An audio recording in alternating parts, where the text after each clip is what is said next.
So, over the last few months, there's been a lot of focus on how e-commerce and internet sales have been the only place and platform to really give suppliers an opportunity to sell their goods. My name is Heather Roberts, and I am the co-founder of RSG Sales, and I am the creator of Profit Powered Growth. So we've been hearing a lot over the last few months about the amazing sales with Amazon. They're up 26% from Q1. We're still waiting, we're in the middle of Q2, so we don't have their numbers yet for Q2. And Wayfair has been up over 100% year over year. All of this due to COVID-19 and the stay-at-home orders has been the big accelerator in this. But what we haven't focused on are Overstock, or we haven't heard anything really about Overstock. There's just been a lot written, a lot of industry talk about, those two big players, but we haven't really heard a lot about Overstock. So that made me think, well, let's dive into that and see what's going on here.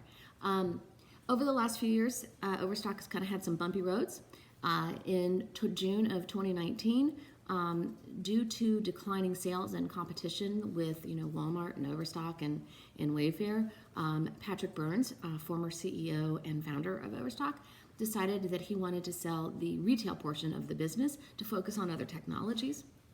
And then 2019 got even stranger. You fast forward to August, and Patrick Byrne put an open letter out on Overstock.com declaring that he had had a romantic relationship with a Russian operative, and that he was doing that at the request of the United States government because he was helping the FBI investigate the 2016 elections. To this day, we haven't had anything that really substantiates what his claim is, other than the fact that yes, he did have a relationship with a proven Russian operative, and so then we kind of decide to, because of this, it was made the Overstock sales plummet and their stock plummet, and Burns decided it was time for him to exit from Overstock, so he resigned. And this kind of also left the company in a little bit of an interesting situation because Patrick Burns was still the largest shareholder. He, at that time, owned 15% of Overstock.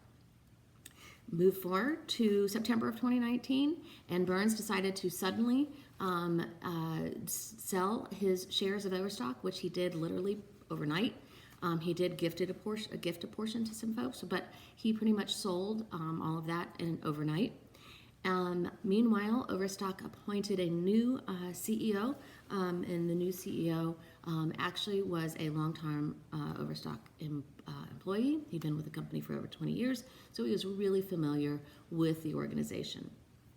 So now we kind of keep fast-forwarding a little bit more, and we are in the global pandemic. Here we are in COVID of 2020.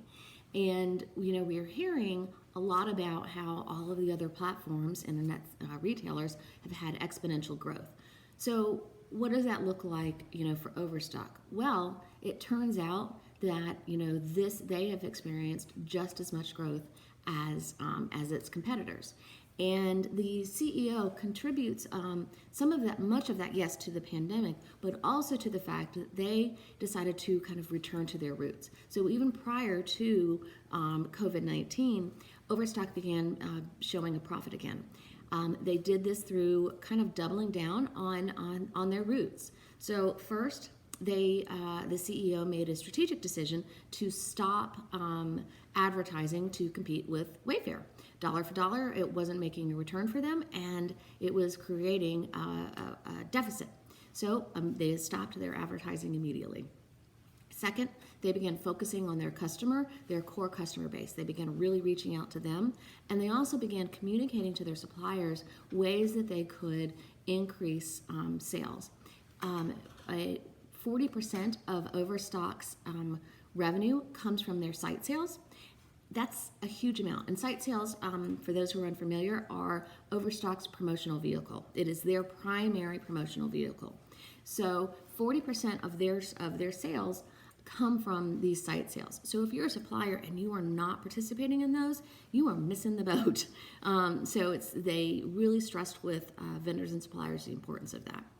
So Now, with the fact that they have focused on their core customer base, they are talking and communicating with suppliers to help them understand, how to grow. The pandemic hits, and Overstock has released numbers that for March and April and May of 2020, their sales are up 120% year over year.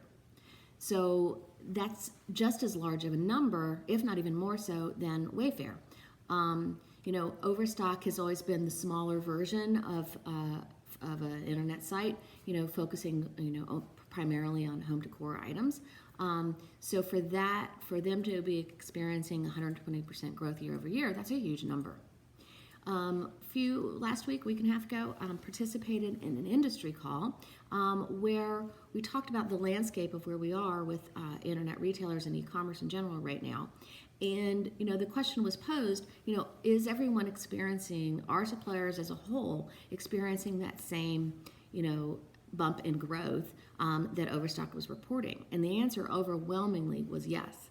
Furthermore, it was discussed that Overstock sales were really more reminiscent of how they were 4 or 5 years ago. So I think it's interesting to see, kind of what happens in, the next few years. So, Overstock's leadership team is, already anticipating to have, even without the COVID, sales, bump in sales, they were anticipating having a profitable 2020, and they hadn't been in the last profitable in 3 years.